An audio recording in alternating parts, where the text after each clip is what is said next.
The Duke's Infant and Child Foundation, advocating for children's brighter future. Very well. I think we are fine. Okay. My name is Femi.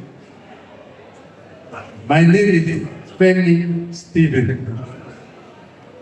I want to first appreciate everyone who has made it here, and also appreciate the organizers. Can we have 1 hour? This session is going to be very, very short. But within this session, I'm going to be asking 2 questions. And anybody that answers my question will go to the cash box. And I will not tell you where the question is going to come from, but I want you to attend to it. Are we happy with the convener? So I want you to say a big thank you to the convener. I want you to say a big thank you to the convener. All right, thank you. My name is Stephen again, and I'm speaking here today on navigating values and vices. I don't know if slides are up, but I'm rushing. And this is how to raise children with the character in a culture, vices, and environment. Right? And one of the ways to do that is to listen. One of the ways to do that is to what? Listen. And if we fail to train values intentionally, culture will train vices aggressively. So what is the culture? Anybody can answer, what is culture? The way of life. I like that. Oh, that was back in the school. And it's still repeating badly. But there is something that is happening now. It is called culture drift. Culture drift. I'll tell you one story. I worked in the bank for 17 years. And a 26-year-old boy ended my banking career. I'm going to tell you, so you are attentive now. Because you don't hear bad news. What bad news? What men? There's no bad news, I like that. I like that. So one morning, I happened to be the manager in my office. And then I didn't see the head of a certain unit. And I said, this guy, you've been claiming that you are sick. This is the 3rd day. Where are you? He said, sir, I need to go and take my injection. And this is the guy I must enter what we will call a room, one room in the bank. You understand what it is? Wait. So that morning, I said, I want to go and see what you have. I entered, I did. And I thought that there was a difference of about a huge amount. Almost $200,000. And then I called the guy. I'm seeing the discrepancy, I'm rushing the story. He said, Oga, the system glitch. The system glitch, let's look at it properly. In fact, the moment I saw system glitch thing, I knew then we changed our system, so it's possible. And then, I looked at the system, I said, Mr. I don't want to mention name, what is happening here? He said, sir, let me go and check my books. So I closed down that unit, the old unit.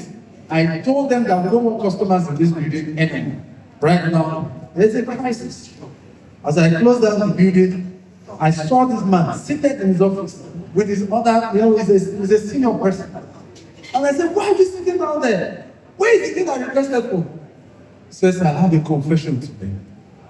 And this is where all that Mr. David has spoken about, this is it. And I said, sir, what happened? He said, sir, I used everything in that box to gamble.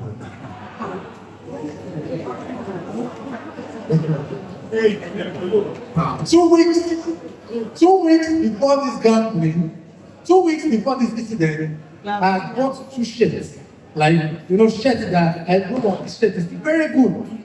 I gave it to the guy. You have a very good shirt. It was supposed to be Oga. People are looking up to you. I gave him shoe. If you see this guy's shoe, I'm not talking about a new person in the bank. The shoe, torn. So he's not sticking to buy anything. He did all the research. He gambled with every cover. And he didn't do that bet like that that he's talking. It's that one that we talk about. In Yoruba, we call it the J Sare and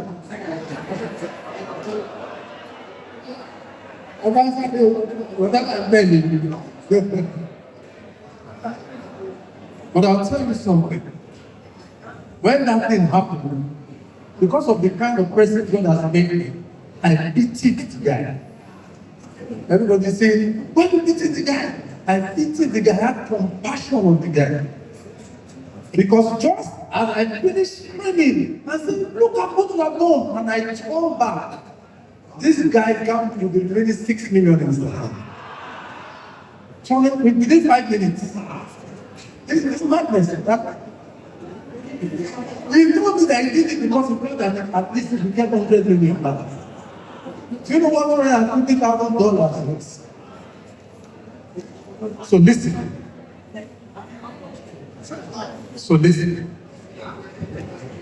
Values. I want to tie that straight to something and I'm ending this conversation. I won't go through all the slides. I'd rather tell you stories, real life story. Yeah. And this I'm tying it to something because everyone who joins the system where I worked, the banking system, I always have a conversation with them. And the conversation is, listen to me. My person is going to come from anywhere, so don't guess it. My conversation with them is, what do you want to say to your children after many years?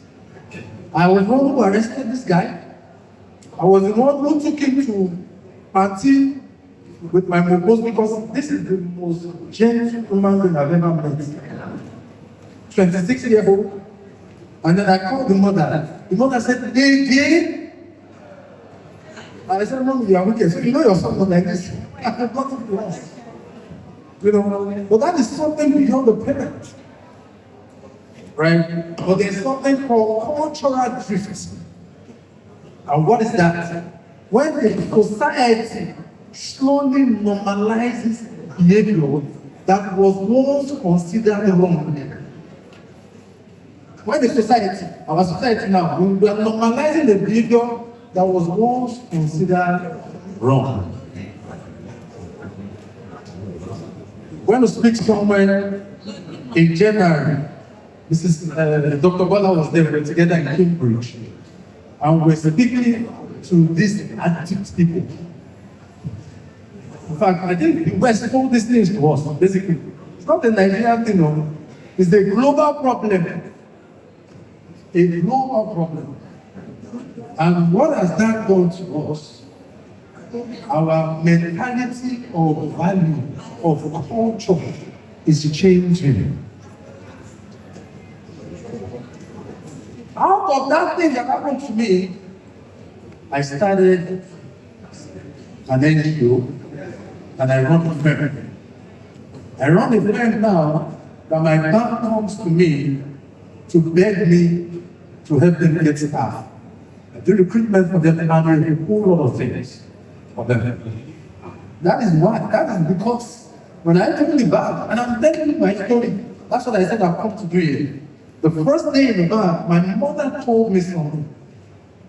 She said, Femi, now that you get a job, don't ever stay there too long.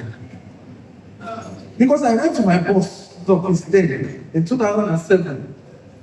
And I'm like, wow, this is the bank manager. I see that when we bring transaction, please help me do this thing. They will soon debit my account. So you live your life like this, and I decided within myself that this is not how my banking started. So the company I started today, I started it 15 years ago when I was a banker. So when I was asked to leave, because I was asked to leave the bank, because the bank lost money, it's expected. I've been in the system and I know that that's the next thing. The bank lost in fact, I had dollars more. He did some naira that I don't want to mention. So the bank was losing close to like 400 million. Don't look that way. He didn't buy shoe, he didn't buy shirts. The only thing he has in this world is his phone. Because he's even making his own phone. So that phone is about to send it to Ghana.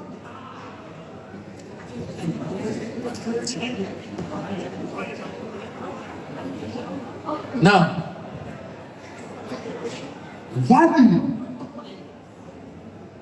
So, value to me, when I joined the band, listen to me please. Value to me when I joined the band was I did not want to leave the band looking for job anymore. Regardless of how I left the band wrote in an apology letter, right? It wasn't like a star, so don't get it wrong. But you cannot continue the system because that is the supervisory lapses.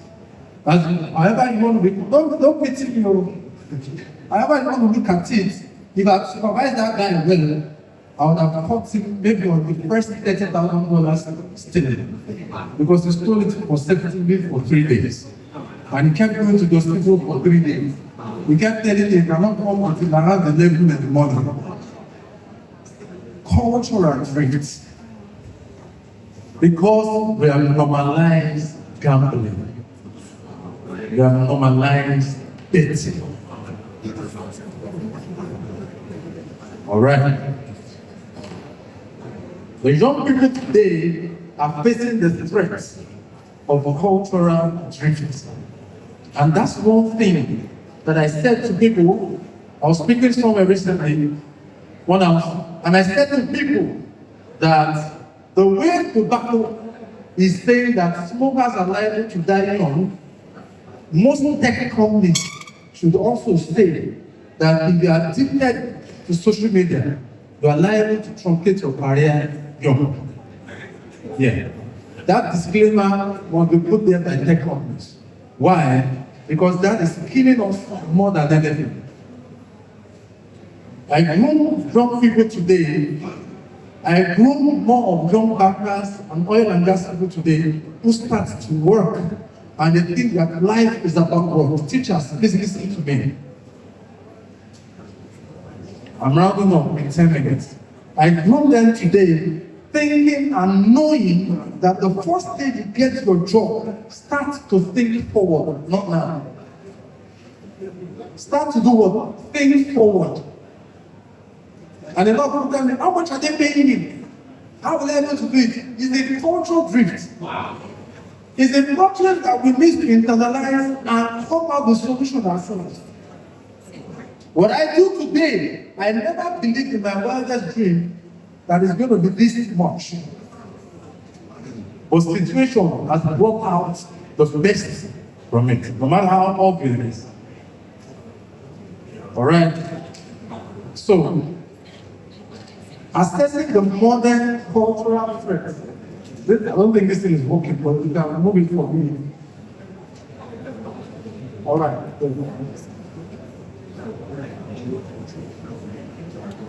Accepting the modern cultural threat landscape.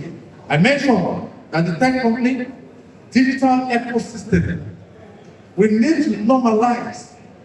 We need to know that we are beginning to normalize the destructive behavior through constant media exposure. One of the things I had this my guy, because as it is now, do you know that I've gone back to that guy, I've made up with that guy, I've started, by the grace of God, helping him to get out of that addiction. That's the same guy that I'm married, I had children to take care of, but I lost my job. But I went down to that same guy and we are working on him because I knew that it's not his problem. And today, that young guy is getting there. Moral relativism, the erosion of objective truth and non-negotiable standards. My father used to tell me something, and I want us to listen to it. Because your children are in 400 level, or they are now graduates, they should not come back to your home and control your home. Do you know we have the tendency to want to listen to them because we feel they know? And then they begin to change the standards.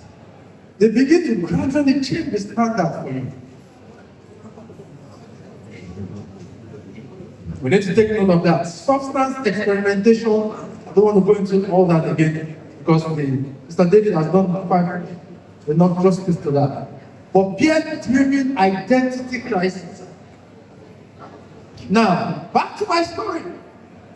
Do you know that this guy is not the thief? The guy that I mentioned, how many people know that he's not a thief? Okay, so if I want to steal, what I want to do steal is I want to make money to buy certain things, right? This guy has access to like 300 million. What did he do with it? Come on. He just gave. It's just to feel that satisfaction, not to feel. So, I mean, they could have bought a house. I told him, I said, I'm not mentioning them. Why did you go? Maybe the mansion. I mean, there's a house, they said this thing, I don't buy for 10 million. Let the bank give to recover something. He said, oh, God, I did not do anything. Go and check out my account. And we did nothing. He didn't buy more. Because why? So, this all, he wants, this is drowning. We are hearing, thank you, man. Identity crisis. We see social media today. What social media is doing to us? Social media is retraining us on how to do things. And if we are not careful, we believe that social media is the standard. Everybody, they think it's someone happened to some, I don't know if you know that story about BBL. You know what BBL is? And we all heard the story. It's online, right?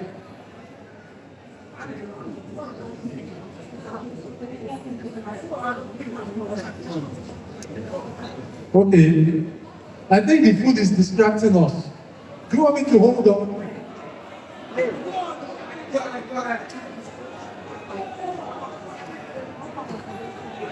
Do you want me to hold on?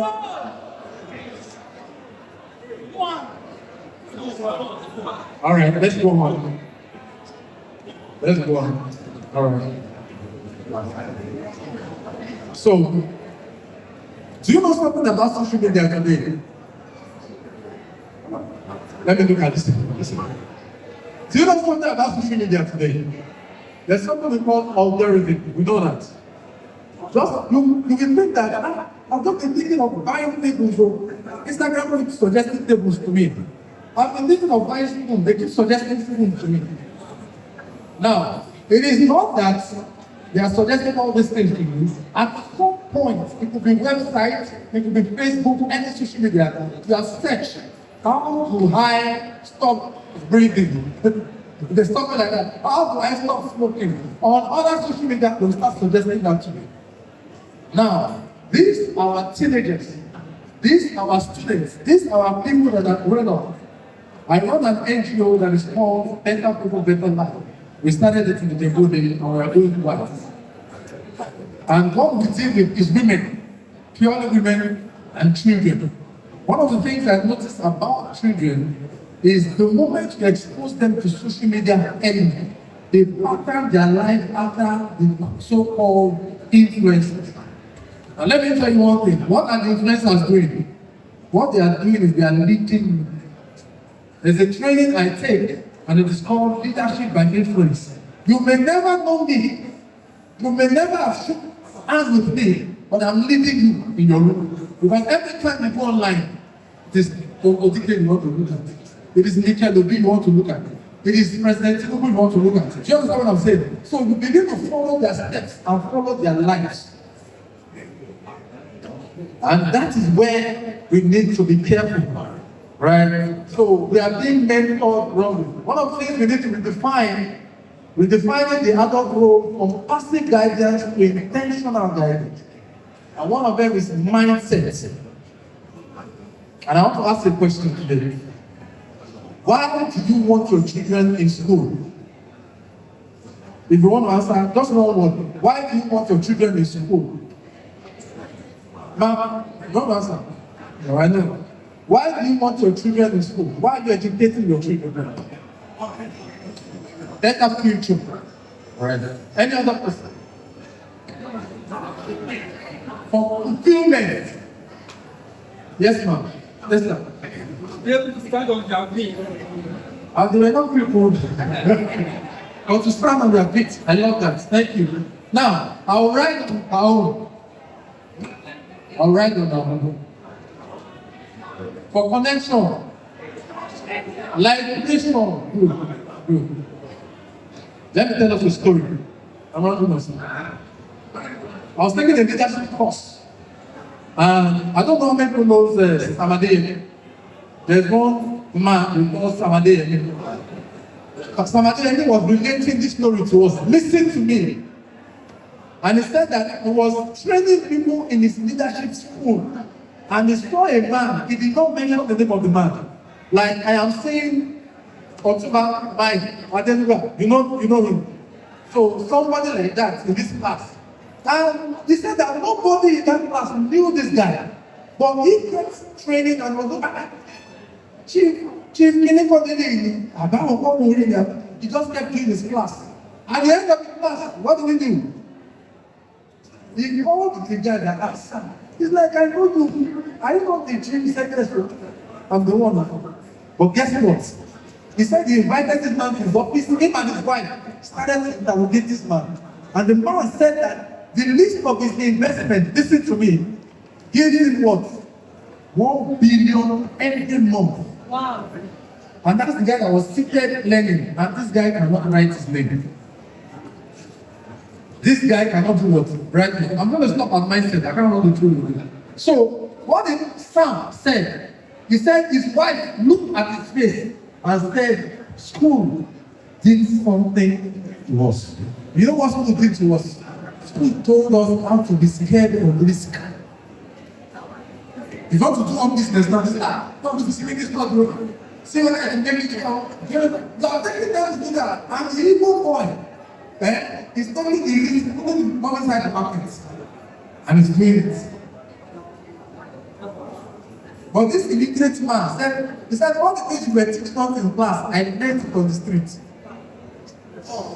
Right? So, our mindset about money, our mindset about values, our mindset about culture must be redefined. And I'm going to round it up like this because I have 2 questions. Anybody answer my 2 questions, we go with 20,000.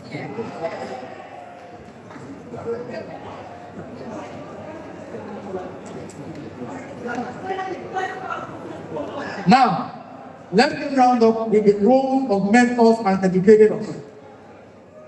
Teachers, coaches, community leaders can help by reinforcing character decision, encouraging responsible leadership among youth, creating an environment that rewards integrity and effort to read that before, promoting purpose-driven goals rather than superficial recognition. And finally, if you want,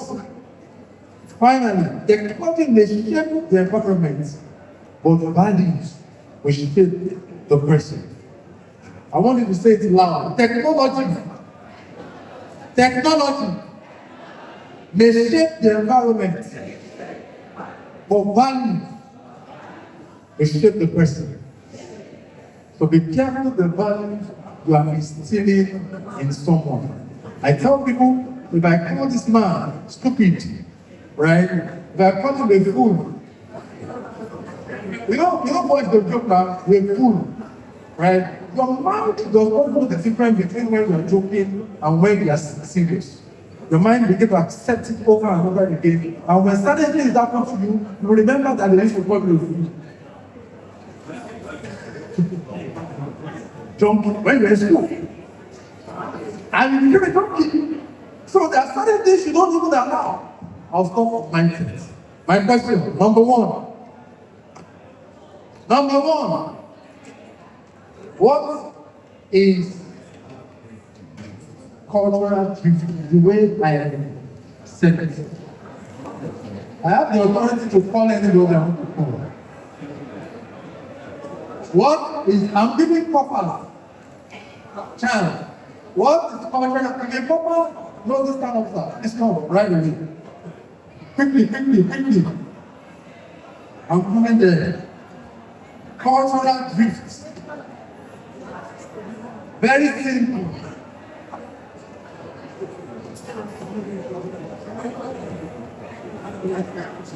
So cultural drift is when society created a behavior that was once considered wrong. Let's clap for him.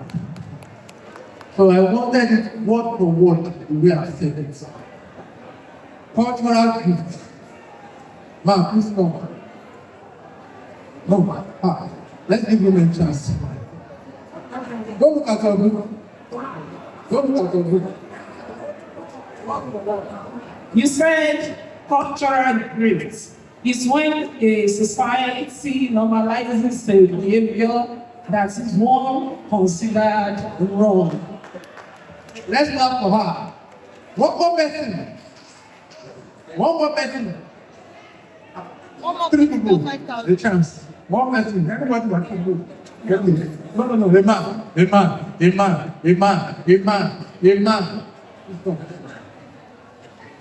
Lastly, that's it. Thank you, sir. Cultural drift means what the society slowly normalize what is wrong. Normalize what is wrong. Slowly normalize what is wrong. Let's clap for him. And that's the end. Madam, what is your name? Please, you need to come. You have the 20,000. Please, a round of applause for our speaker. Shine the light.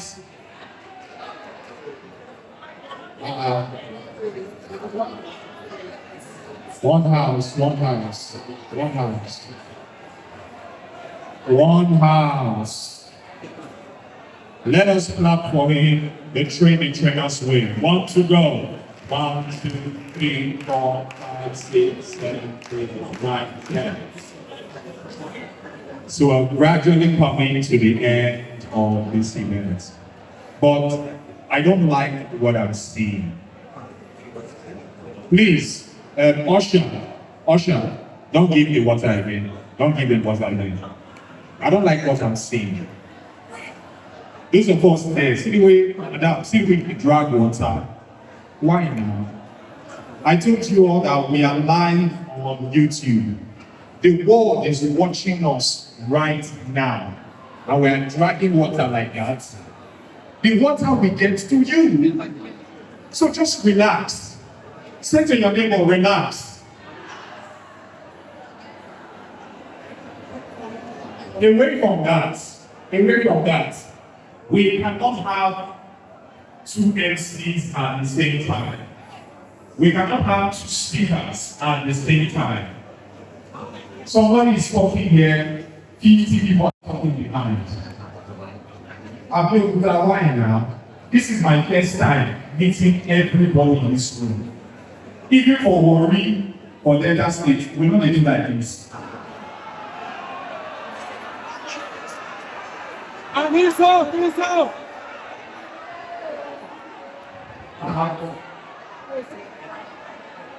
want to do like this. Here we are. Okay. All right. Let's now begin our speaker. He just gave that lady how much? 20,000 naira. We're not talking about that.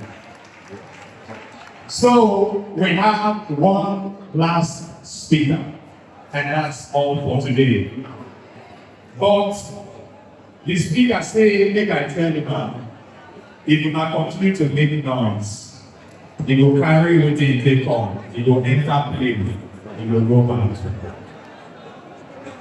So I promise you that you will get food. Have you got the food? All right, I know we're short of time. This speaker. The Duke's Infant and Child Foundation, advocating for children's brighter future.